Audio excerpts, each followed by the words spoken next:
If you want to find the best young attacking midfielders in the world, these 5, maybe as many as 7 graphs are where you need to look, as they display the plots for every attacking midfielder and winger 19 or younger across world football, enabling you to compare their output for 5 specific metrics: expected assists, non-penalty XG, progressive actions, dribbles, and passes into the penalty area. The players who rank towards the top or towards the far right of the graph are the outliers that we should be looking at, with the players sitting towards the top far right corner being the players who have a high output for both metrics, pointing towards a highly complete skill set. Now, it doesn't take a footballing genius to guess which teenager ranks towards the top far right corner for pretty much all of these graphs. Of course, that player is Lamine Yamal, way out in front when compared to every other attacking midfielder or winger his age. But the players that you should be interested in are the ones who are consistently in the chasing pack, and one of those players is Red Star Belgrade's newly turned 18-year-old wonderkid, Andrea Maksimovic, who has been compared with Lamine Yamal due to their stylistic resemblance, and I would put Maksimovic in the same category as the likes of Franco Mastantuono and Kendry Paez, as players who I think have the ability and the potential to be able to challenge Lamine Yamal over the next decade, with all 4 having the skill sets to play a very similar role, which is essentially an evolved playmaker, a hybrid between a winger and a playmaker. And so alongside tactically analysing that specific role, in this video I'm first going to show you the graphs explaining how we can interpret the data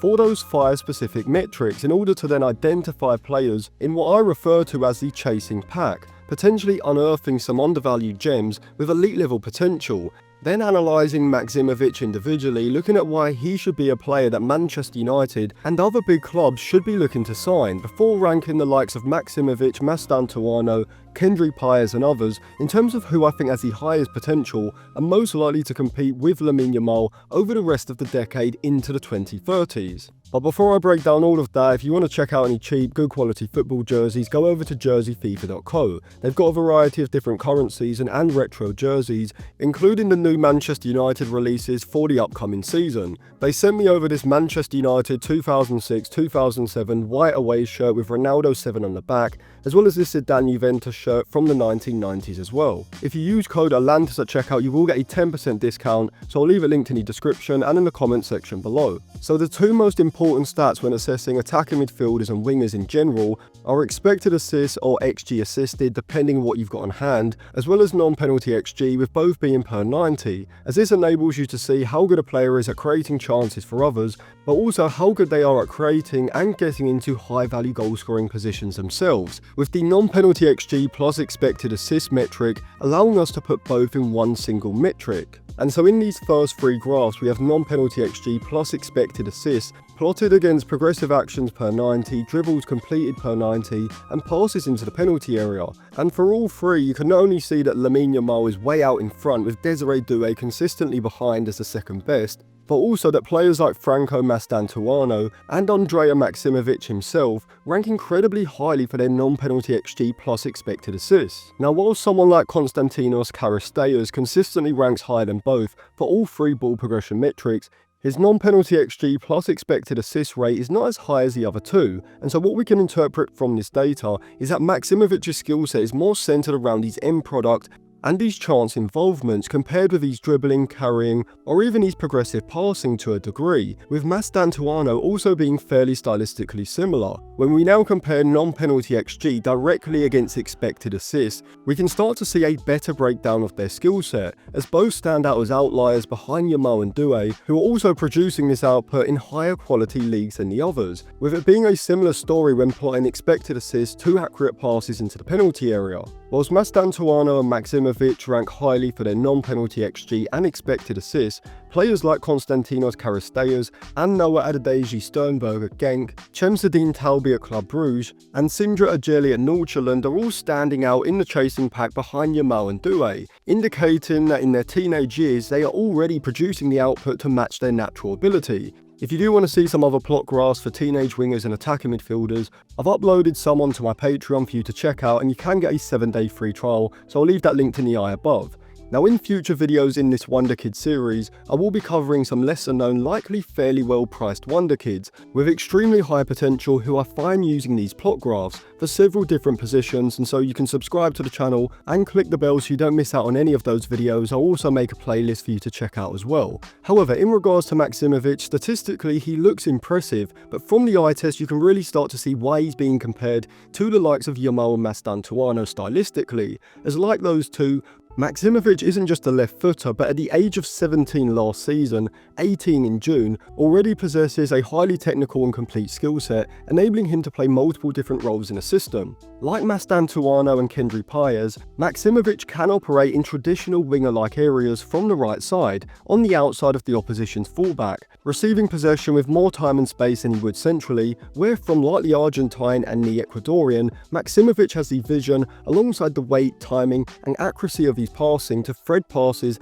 into players in and around the box, open up a crossing angle to deliver an in-swinging cross, or look to create a shooting opportunity, wherefrom he has an immaculate textbook shooting technique, enabling him to rifle strikes low and hard past the keeper or curl the ball into the far corner. However, Maksimovic isn't just a wide player, and actually is better when being given the freedom to roam inside, and like a traditional number 10, he can be used more as a playmaker and a connector of the attack, being able to receive the ball to feet in congested areas and instantly get the ball under control on the turn, before then driving forward into the space, or weaving through oncoming challenges with his close control dribbling, being more of a creative and ball progression weapon from these deeper central areas. Whilst he is capable of going down the outside of a fullback as well as cutting inside onto his stronger left foot, his weaker right foot does still need improvement, as like 18yo Mastantuono and Paez, he is still highly dependent on using his left foot over his right. However, like those three, his close ball control, intricate dribbling, passing and shooting ability on his left foot is at such a high level that it doesn't really inhibit his game,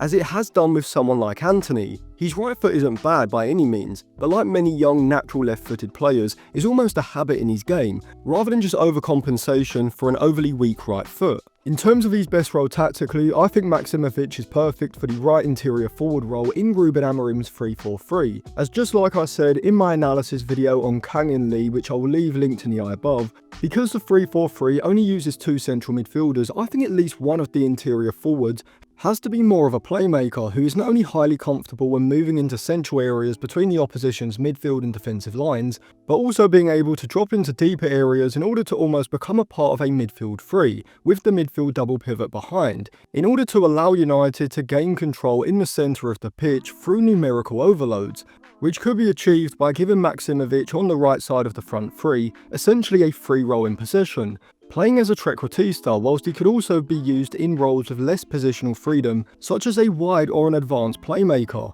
Now when comparing Maksimovic against Kendry Paez and Mastantuono, at the moment I do think the Real Madrid Argentinian is probably the best of the three in terms of current ability, with Kendry Paez second and Maksimovic third, but personally I do think Paez has the highest potential. I just think that at the moment the Ecuadorian has a greater ability to produce truly elite level match winning moments to a higher frequency than the other two. And once the rest of his game develops and he acclimatises to the pace and the physicality of European football, I genuinely think Kendry Paez will be the closest contender to Lamine Yamal, ahead of even Esteval Willian. However, despite me putting Maksimovic third out of the three for current and potential ability, he isn't far off either, and I would definitely put him on the same level as those two, and considering players like Mastantuono would cost in excess of £30 to £35 million, Maksimovic's reported asking price of around €20 million, which is £16 million, means that this would be the type of deal that United have to be considering heavily as a long-term investment. So let me know what you think of Maksimovic in the comment section below, as well as who you prefer out of Paez, Mastantuono and Maksimovic himself. And if you want to check out any cheap, good quality football jerseys, go over to jerseyfever.co. You can use code Atlantis at checkout to get a 10% discount, so I'll leave it linked in the description and the comment section below. And if you want to check out any of the plot graphs or any of my articles on Patreon, you can get a 7-day free trial. I'll leave that linked on the end screen now as well.